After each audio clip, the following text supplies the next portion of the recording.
Forming a team can be a complicated task. Personalities differ, objectives can be difficult to align, and understanding the process of team formation takes experience. Nonetheless, forming and being a part of teams may very well be the most important part of your lean journey. In this lecture, you will learn what a team is, common reasons that teams are necessary in lean, and the 5 stages of team development, along with 5 characteristics of successful teams. We've all heard the saying, together, everyone achieves more. In team formation, this simple saying is more than just true. It is doctrine. Think of all the things you've done in your life.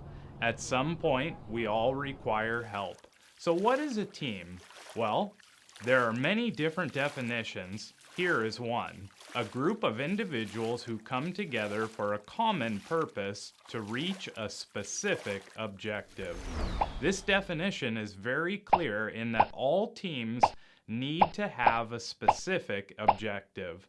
Many times, team members are not engaged or do not flow through the basic stages of team formation because they never really agree with the objective. With that in mind, understand that the common reasons that a team is necessary in lean all point back to our definition. Teams come together, work together, and stay together for a common purpose or objective. If you lose that, you will lose your team. If we break down the definition of team, we learn that the team is a group of individuals. So why do we need teams? Lean teams work together to create Kaizen, solve problems, and bring other people on the journey. Although individuals can find opportunities for Kaizen, teams will find more. There will also be times when you may not have the answer on your own. Counseling with others to generate solutions will open up new ideas.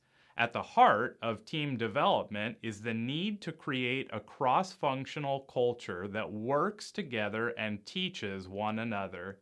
So how do you know that the team you have established or participate in is forming into a team?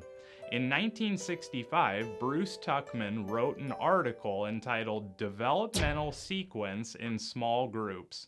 In the article, he discussed the 4 initial stages of team development. It was only a short time later that he added a 5th stage. Let's look at each stage of team development. In the forming stage, team members are brought together and begin to get acquainted. Different personalities may present individuals as excited, nervous, anxious, or even neutral. The leader needs to bring the people together. The leader may seem overly dominant in this beginning stage of team development.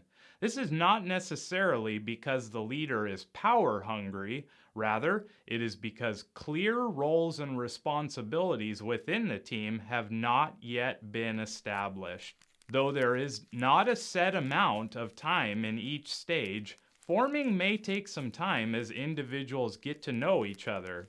As teams move away from the forming stage, they enter what has become known as the storming phase. This stage can be a very emotional stage to get through. A good book to read that offers many helpful suggestions in avoiding the many dysfunctions that often become present in storming is The 5 Dysfunctions of a Team by Patrick Lencioni. Some of the characteristics of this stage are conflict amongst team members, frustration, challenge of authority or leadership. People may also feel overwhelmed or uncomfortable. Members may question the objective or the team, or they may experience higher levels of stress than they normally do. The 3rd stage of group development was originally labeled Development of Group Cohesion. The label later changed to norming. In this stage, teams begin to unite and work together. While there is no absolute checklist for any of the stages, some common characteristics are conflicts begin to resolve, Team members start to understand each other, especially one another's strengths. Leadership is reestablished and the team begins to work together. Communication is also reestablished and a stronger commitment to the objectives starts to form. Then we move into the performing stage. Many times a team will become stagnant in the norming stage. While this is not necessarily a bad thing, and certainly is much better than stopping at storming, a performing team offers many of the following characteristics. The team functions with little or no oversight. Members of the team become interdependent. Each individual is highly motivated by objectives. Disagreements no longer affect the team or the team's goals. The leader no longer directs, instead, the leader only monitors the team's progress. The final stage is adjourning.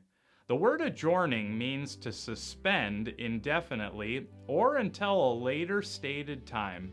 This stage is the closure of suspension of the team for a period of time. Adjourning is a good time to reward, recognize, and give praise where possible. The focus of adjourning should be on keeping the established relationships and structure of the team so everyone can come back together and begin from performing if needed. As a team member or a team leader, your objective is to support or be a contributing member towards the success of your team. The stages you learned about here will help you in accomplishing your goals.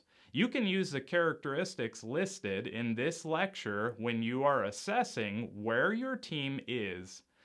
As you learn to assess the current state of a team and gain a deeper understanding about teams, you will find that the teams you are a part of or lead will be much more efficient in where their efforts to accomplish objectives are placed.